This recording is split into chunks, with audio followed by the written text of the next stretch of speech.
Hello everyone, welcome back to Bhavna's wonderland. So SSC CGL 2022 pre का exam अभी तक complete हो चुका है और अभी सबका यही डाउट चल रहा है कि कट ऑफ कितना जाएगा, कितने में हम पास करेंगे, हमें आगे प्रिपरेशन करनी चाहिए कि नहीं करनी चाहिए। इन सब का डाउट को अभी रोकिए थोड़ी देर के लिए, और जब तक आंसर की नहीं आ जाता है आप बिल्कुल भी किसी भी चक्कर में मत पड़िए। अभी आपको सिर्फ प्रिपरेशन स्टार्ट कर देनी है, क्योंकि अभी प्री तो हो नहीं रहा है और CHSL का भी प्री अगर है तो भी आपका सिलेबस तो सेम ही है। तो अगर आप अभी मेंस की प्रिपरेशन करते हैं तो आप बहुत आगे निकल जाओगे जब तक CGL का प्री होगा या कोई और एग्ज़ाम होगा। इसीलिए आप अभी मेंस की प्रिपरेशन कीजिए, चाहे आपको कोई कुछ भी बोल रहा है तुम्हारा नहीं होगा या होगा, आपको अभी मेंस की प्रिपरेशन करनी स्टार्ट कर देनी है। सो आज की वीडियो में हम मेंस की ओवरऑल स्ट्रैटेजी के बारे में बात करेंगे। इसमें मैं मैथ, इंग्लिश, रीजनिंग और GS साथ ही साथ कंप्यूटर ये सब कुछ बताने वाली हूँ, तो आप अंत तक बने रहें। और before any delay let's begin the video. सबसे पहले हम स्टार्ट करते हैं मैथ्स से। मैथ्स में आपको 2011 से 2018 तक के मेंस के जितने भी मैथ्स के क्वेश्चंस थे उसको आपको कंप्लीट करना है। ये PDF मैं अपने टेलीग्राम चैनल पर डाल दूँगी। टेलीग्राम चैनल भावनाज वंडरलैंड के नाम से है, आप जाकर के सर्च कर सकते हैं और वहाँ जाकर आप ये PDF डाउनलोड कीजिए और डाउनलोड करके पूरी प्रैक्टिस कीजिए। सारे क्वेश्चंस आपको कर लेने हैं, कोशिश कीजिए 10 से 15 दिन में हो जाए। इन क्वेश्चंस को करने से भले ही पैटर्न चेंज हो चुका है, लेकिन इसका जो आपका इतना डाइवर्स आपको क्वेश्चंस मिलेंगे ना, तो इससे आपका लेवल बिल्कुल बहुत ही आगे निकल जाओगे। जब तक दूसरे लोग आपसे प्रिपरेशन स्टार्ट करेंगे तब तक आप काफ़ी अलग लेवल पर होगे, और तब आप मॉक लगाओगे तो आपको बिल्कुल लगेगा ही नहीं कि कुछ टफ हो रहा है। किसी भी टाइप के क्वेश्चन आएंगे, you will be able to do that. So अभी आपको ये करना है और कोशिश कीजिए 10 से 15 दिन में ख़त्म हो जाए।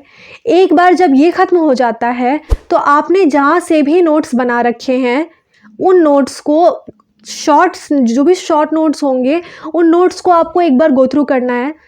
एक चैप्टर उठाया, वो नोट्स को, उस चैप्टर को कंप्लीट किया, उसके बाद आपको जाना है प्रीवियस ईयर क्वेश्चंस, चाहे पिनेकल हो या राकेश यादव या जो भी बुक हो, किरण वगैरह, आप वो बुक में जाइए और वहाँ पे जा कर के वो जितने भी मार्क क्वेश्चंस होंगे, प्री आपने दे लिया है, मुझे आशा है कि आपने क्वेश्चन मार्क करके रखा होगा। अगर नहीं भी रखा है तो कोई प्रॉब्लम नहीं है, एक बार पूरा ही कर लीजिए फिर से, और वो सारे क्वेश्चंस कीजिए जल्दी जल्दी। उसके बाद इसी तरह से सारे चैप्टर्स के एक बार नोट्स करने हैं ये, और प्रीवियस ईयर क्वेश्चन करना है, और ऐसे ही करके एक बार कंप्लीट कर लेना है।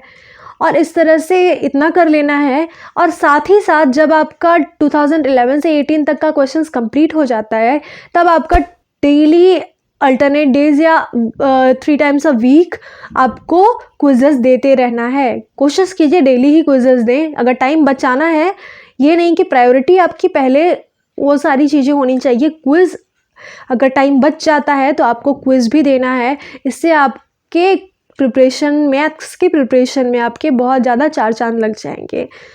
तो इतना ही है जितना आपको मैथ्स में करना है। यही लूप चलते जाना चाहिए रिवीजन का बार बार। ये नहीं कि इतना कर लिया तो अब कुछ और मटेरियल मिला उसको भी लगा लेते हैं, वो मिला उसको भी लगा लेते हैं, वो नहीं करना है। इतने में ही फिक्स रहना है। तो इतना हो गया मैथ्स का। और इसके बाद मैथ्स में आपको कुछ करने की ज़रूरत नहीं है, इतना कर लीजिए, आपका लेवल अलग ही होगा। तो इतना हो गया मैथ्स के लिए। अब आते हैं इंग्लिश में।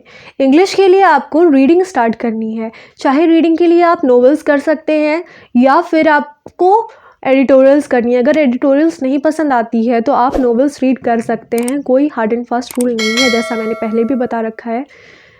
ये हो गया। इसके साथ ही साथ आपको ई-माध्यम एक वेबसाइट है, इसका एक टेलीग्राम चैनल भी है। टेलीग्राम चैनल आप ज्वाइन कर सकते हैं। वहाँ पे आपको कुछ फ्री डेली सुबह 5:30 के बाद आप जब भी करना चाहो आपको कुछ PDFs मिल जाएंगे, उस वेबसाइट में जाकर के आप देख सकते हैं, वहाँ पे डेली पीडीएफ्स अपलोड हो जाते हैं। अगर आप परचेस करेंगे तो आपको 4 to 5 पीडीएफ्स मिल जाएंगे। अगर आप फ्री में लेना चाहते हैं तो एनसीईआरटी की और कुछ और पीडीएफ्स आती हैं, उनको आपको देखना है। उसमें एडिटोरियल है, एडिटोरियल्स को पढ़ना है और एडिटोरियल के नीचे में आपको कुछ एक्सरसाइजेस गिवन होते हैं। उन एक्सरसाइजेस को, वो एडिटोरियल से ही रिलेटेड होते हैं, उन एक्सरसाइजेस को आपको सॉल्व करना है। इससे क्या होगा, आपको इंटरेस्ट आएगा। एक तो एडिटोरियल पढ़ लिया, उसके बाद अब अपनी नॉलेज को टेस्ट करेंगे कि आखिर एडिटोरियल पढ़ के कितना समझ में आया। इसमें आपको कॉमन एरर भी मिल जाएगा, इसमें आपको क्लोज टेस्ट मिल जाएगा, कॉम्प्रिहेंशन मिल जाएगा, मतलब जितने भी क्वेश्चंस मेंस में आ सकते हैं और आएंगे, ये सारे टॉपिक्स आपको मिल जाएंगे। तो आपकी एक तरह से प्रैक्टिस भी हो जा रही है डेली। सो अगर 4 to 5 आपको पढ़ना है तो आप परचेस कर सकते हैं। कुछ 49 रुपीज़ के अराउंड होते हैं, मिनिमल फ़ी है लाइफ टाइम के लिए subscription. Life time I don't know, but subscription है, आप ले सकते हैं और उतना ही है। आप उसको परचेस कर लीजिए, या फिर फ्री के पढ़ने हैं तो फ्री के आप वेबसाइट में पढ़ सकते हैं। तो उसको पढ़ना है और एक्सरसाइजेस करने हैं, तो इससे आपको काफ़ी हेल्प मिलेगी। इसके बाद ये तो हो गया क्या आपको अपने चीज़ों को इन्हांस करने के लिए, इंग्लिश को इन्हांस करने के लिए करना है। अब इतना हो गया। इसके अलावा आपको वोकैब्स, ग्रामर और बाकी जो भी आपके क्लोज टेस्ट वगैरह की प्रैक्टिस है, ये तो आपकी रेगुलर चलती ही रहेगी। स्पेशली वोकैब्स एंड ग्रामर, ये दोनों रेगुलर होने चाहिए। आपको डेली वोकैब्स करना है और डेली ग्रामर का एक चैप्टर या 2 दिन में एक चैप्टर कंप्लीट करना है। तो ये अब रिवीजन लूप चलेगा, क्योंकि पहले तो एक बार कर ही रखे होंगे और जहाँ से किया है उसी को रिवाइज़ करना है, कहीं और नहीं जाना है। उसी को बार बार रिवाइज़ कीजिए और ये जब तक एग्ज़ाम नहीं हो जाता, इसी लूप में चलते रहना है, चलते रहना है, कहीं भी इधर से भटकना नहीं है। तो इतना आपको करना है और आपका इंग्लिश ओवरऑल कंप्लीट हो गया। बस इतना ही करने से, अगर कहीं पे भी प्रॉब्लम आती है तो उस टॉपिक को जाकर के प्रीवियस ईयर क्वेश्चन से प्रैक्टिस कीजिए। कहीं भी इधर उधर दिमाग लगाने से अच्छा, आपको अगर पैराजम्बल्स में प्रॉब्लम आ रही है, अगर आपको कॉम्प्रिहेंशन में प्रॉब्लम आ रही है, प्रीवियस ईयर क्वेश्चंस निकाला, एक बार प्रैक्टिस कर लिया, बस आपको मतलब 10 से 20 दिन आप प्रैक्टिस कर लीजिए, आपका अपने आप ही वो टॉपिक इम्प्रूव हो जाएगा। आपको किसी से भी पूछने की ज़रूरत नहीं पड़ेगी। ठीक है, तो इतना हो गया इंग्लिश के लिए और इतना मोर देन एनफ है। इसको अच्छे से कीजिए और you will just ace the exam. अब आते हैं रीजनिंग पर। रीजनिंग में आपका सबसे पहला टारगेट होना चाहिए कि अगर आपने प्री में कोई भी टॉपिक छोड़ रखा है, जैसे कि कैलेंडर, डाइस, क्लॉक एक्सेट्रा, तो आपका टारगेट होना चाहिए सबसे पहले वो टॉपिक्स कवर हो जाए। उसके बाद जब वो टॉपिक्स अच्छे से कवर हो जाते हैं, क्योंकि अभी हम कोई भी टॉपिक छोड़ नहीं सकते, क्वेश्चन 3 मार्क्स का होता है, हमें नहीं पता कि अब मेंस आ गया है तो कोई भी टॉपिक से क्वेश्चंस आ सकते हैं, तो आपको हर टॉपिक कवर कर लेना है जो भी सिलेबस में बोला गया है। उसके बाद आपका टारगेट होना चाहिए कि मैं आपको टेलीग्राम में कुछ क्वेश्चंस जो कि डिफ़िकल्ट क्वेश्चंस है, अभी रिसेंट में जितने भी एग्ज़ाम्स हुए हैं और सीजीएल 2020 जो कि अभी रीजनिंग के मामले में सबसे हार्ड शिफ्ट थी, हार्ड ईयर था, वो वाला आपको वो सारे के सारे क्वेश्चंस आपको कंप्लीट कर लेने हैं। ये कंपाइलेशन मैं अपने टेलीग्राम चैनल पर प्रोवाइड करा दूंगी, आपको जाकर के वहाँ से सॉल्व करना है। उसमें सॉल्यूशंस भी गिवन हैं, लेकिन सॉल्यूशंस को आपको तभी देखना है जब आपके क्वेश्चंस नहीं बनते हैं। पहले आपको उसको क्वेश्चंस को खुद से करने का ट्राई करना है। इतना जब आपका हो जाता है, उसके बाद आपको जंप करना है प्रीवियस ईयर क्वेश्चंस पर, जो कि जिसमें इजी भी होंगे और टफ भी होंगे। पहले ये दोनों स्टेप करने के बाद आपका रीजनिंग बहुत अच्छा हो चुका होगा। उसके बाद बस आपको प्रैक्टिस कंटिन्यू रखनी है। प्रैक्टिस में आपको जैसे एक चैप्टर किया, फिर दूसरा चैप्टर किया, तीसरा चैप्टर किया, इस तरह से आपको करते रहना है और उसको रिपीट करते रहना है बार बार। ठीक है, तो इस तरह से आपको प्रीवियस ईयर क्वेश्चंस कंप्लीट कर लेने हैं और साथ ही साथ प्रीवियस ईयर क्वेश्चंस के साथ आपको जो भी आपके क्विज़ेस हैं, जो कि बहुत डिफरेंट प्लेटफॉर्म्स पे अवेलेबल होते हैं, इन प्लेटफॉर्म्स के क्विज़ेस रेगुलर बेसिस पे लगाने हैं। तो इससे इतना कर लेने पे आपका रीजनिंग बहुत अच्छा हो चुका होगा और एग्ज़ाम में किसी भी तरह का क्वेश्चन आएगा तो आप बहुत ही अच्छा करेंगे। और अगर आपको इतना करने के बाद भी अगर संतुष्टि नहीं मिल रही है, तो मुझे अभी तक बहुत लोगों ने पूछ लिया है कि पज़ल करने चाहिए या नहीं करने चाहिए। पहले आप मेक श्योर कीजिए कि इतना क्वेश्चंस, इतने जो है टॉपिक्स, इसमें आपका लेवल बहुत अच्छा हो चुका है। अगर इतने में आपका लेवल अच्छा हो गया है, तभी आप पज़ल पे को मतलब करना है। पज़ल अगर इतना नहीं हो पाता है पज़ल छोड़ दीजिए, इतना भी कुछ नहीं है। आपको टारगेट आपको बिल्कुल एकदम 100 में 100 नहीं लाना है, मतलब 100% मार्क्स नहीं लाने हैं आपको। आपका टारगेट होना चाहिए आपको दूसरे लोगों से आगे निकलना है। पज़ल आने के चांसेस बहुत कम है क्योंकि एक तो पज़ल दिया ही नहीं है सिलेबस में और ये कोई बैंक का एग्ज़ाम है नहीं। लेकिन अगर फिर भी आ जाता है और आपको लगता है कि नहीं मेरी तैयारी अब बहुत अच्छी हो गई है, अगर इस तरीके का पेपर आता है तो मैं 95% मार्क्स ले ही आऊँगा, 95% से ज़्यादा, तब आप पज़ल के कुछ क्वेश्चंस ट्राई कर लीजिए। अगर बाकी सारे मैथ्स, इंग्लिश वगैरह भी अच्छे से हो गए, जीके वगैरह भी अच्छे से हो चुके हैं, तब ऐसे आपको पज़ल नहीं देखना है, ठीक है। तो यहाँ पर हो गया रीजनिंग कंप्लीट। अब स्टार्ट करते हैं जीएस सेक्शन। जीएस सेक्शन में आपने इससे पहले जहाँ से भी नोट्स बनाया है या जो भी टॉपिक्स आपने जिस भी बुक से किए हुए हैं वो सारे बुक्स आपको अच्छे से बार बार कर लेने हैं, पूरा कवर कर लेना है एक बार। उसके बाद आपको स्टैटिक जीके की हर टॉपिक आपको अच्छे से कर लेने हैं क्योंकि अब इसका वेटेज बढ़ गया है। तो आपको जो भी art and culture static GK में आता है उनको आपको बहुत अच्छे से कंप्लीट कर लेना है। उसके बाद आपको जो भी आपका मतलब आपका एक पूरा ओवरऑल सेक्शन कंप्लीट हो जाएगा। उसके बाद आपको प्रैक्टिस के लिए घटना चक्र, प्रीवियस ईयर के जो भी बुक्स आते हैं, घटना चक्र हो चाहे पिनेकल हो या किरण हो, इन बुक से आपको प्रैक्टिस करनी है और ये लूप बार बार चलते ही रहना चाहिए। प्रैक्टिस आपकी होती रहेगी, रिवीजन आपका होता रहेगा और बाकी पोर्शन मॉक से कंप्लीट हो जाएगा। इतना हो गया आपका जीएस का और स्टैटिक जीके का पोर्शन कंप्लीट। अब आते हैं करंट अफेयर्स पर। तो करंट अफेयर्स के लिए आपको नेक्स्ट जितने भी डेज़ हैं 2 मंथ्स के लिए, 2 मंथ्स के आपको डेली एक वीडियो कंप्लीट करना है। ऑनलाइन यूट्यूब पर आपको फ्री वीडियोस मिल जाएंगे, उन वीडियो से आपको कंप्लीट करना है करंट अफेयर्स डेली बेसिस पर। और जो भी आपके प्रीवियस मंथ्स के जो भी टॉपिक्स, जो भी मंथ्स के रह गए हैं, आपने जहाँ से भी किया हुआ था उसे ही बार बार रिवाइज करते रहना है। तो इस तरह से आपके करंट अफेयर्स कंप्लीट हो जाएंगे और इसी तरह से आपका पूरा जीएस पोर्शन कंप्लीट हो जाएगा। और इससे अलावा कुछ नहीं करना है, बस रिवाइज करना है क्योंकि सिलेबस सेम है, सब कुछ सेम है, बस इसमें बार बार रिवीजन की ज़रूरत है। अब आते हैं कंप्यूटर पर।